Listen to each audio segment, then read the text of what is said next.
Hey guys, I'm Ryan DePersio. This is Michael Corrino, and we're in Montclair at his restaurant, Pig and the Prince, where he specializes in charcuterie, right behind this window right here.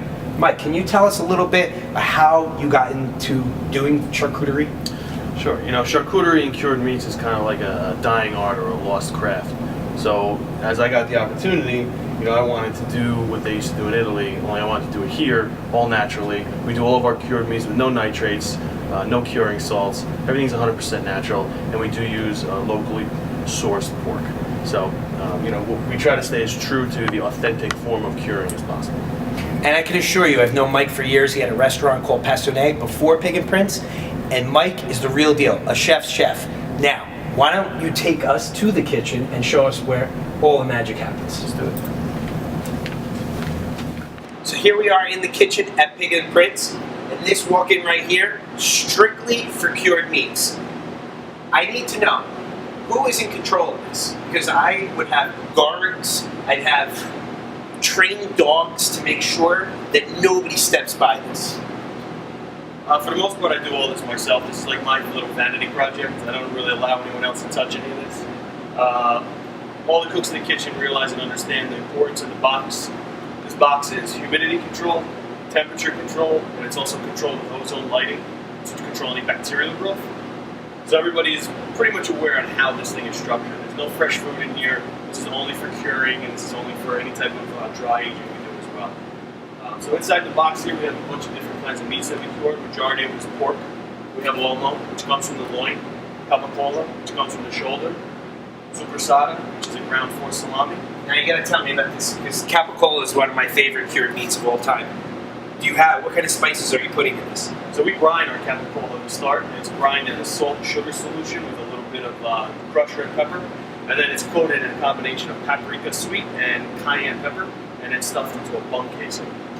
And when I tell you, all those spices that he's talking about, if you just put your nose up to this, it just perfumates right into your whole system. It's absolutely fabulous.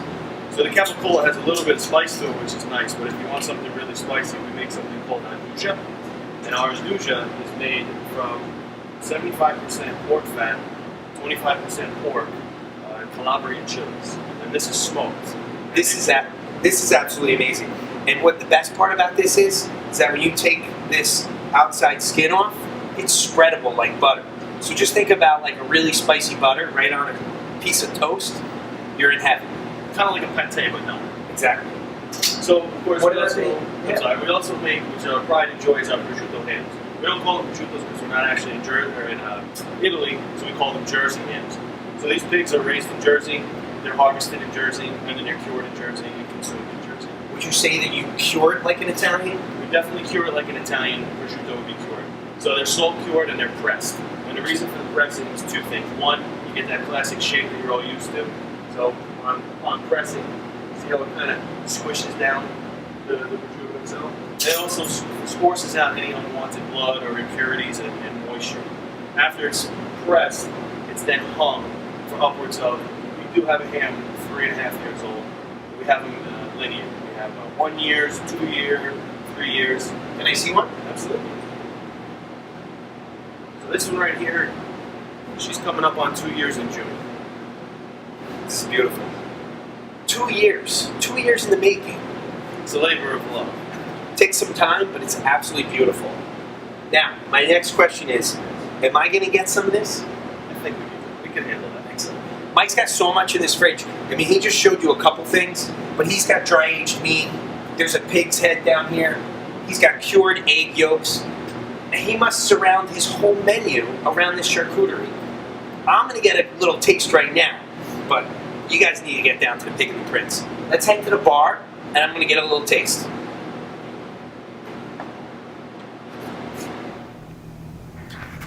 I'm ready to dig in, but let me just talk about what we have here.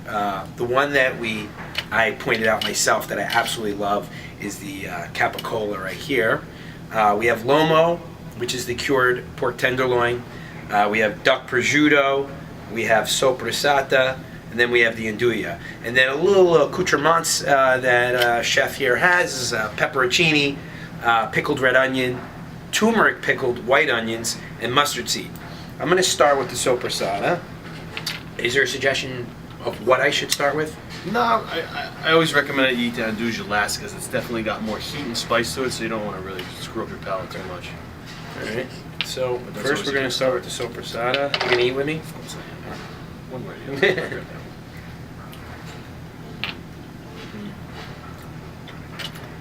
So you can taste like the fat in it. You could taste the meat. You could taste the spices.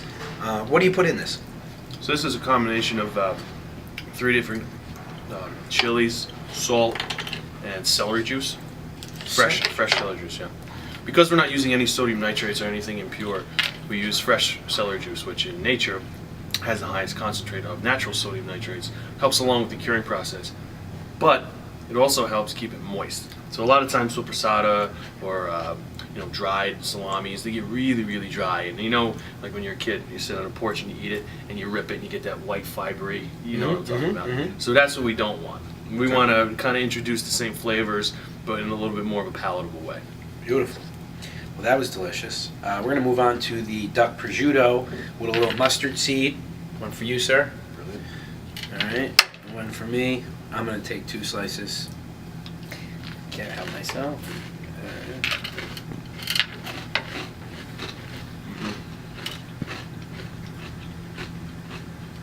That's one of my favorites. That is absolutely delicious. The best part about it is that you taste the cure in the meat, but also the fat layer on top is super buttery, so it just melts in your mouth. And the mustard seeds are just great. I love the We just pickle those down with a little bit of sugar. Yep.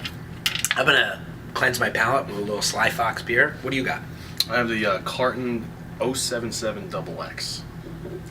Mike's got a huge range of beer also on the menu that you guys would absolutely love, that go great with all these meats. Also wines by the glass that go well. Here's the Lomo, a little drier than the soppressata, which is nice. Right, so the Lomo is a dry cure. We pack this in our seasoning, salt, spice mix, and this one has some fresh garlic in it. A little bit drier than the other ones.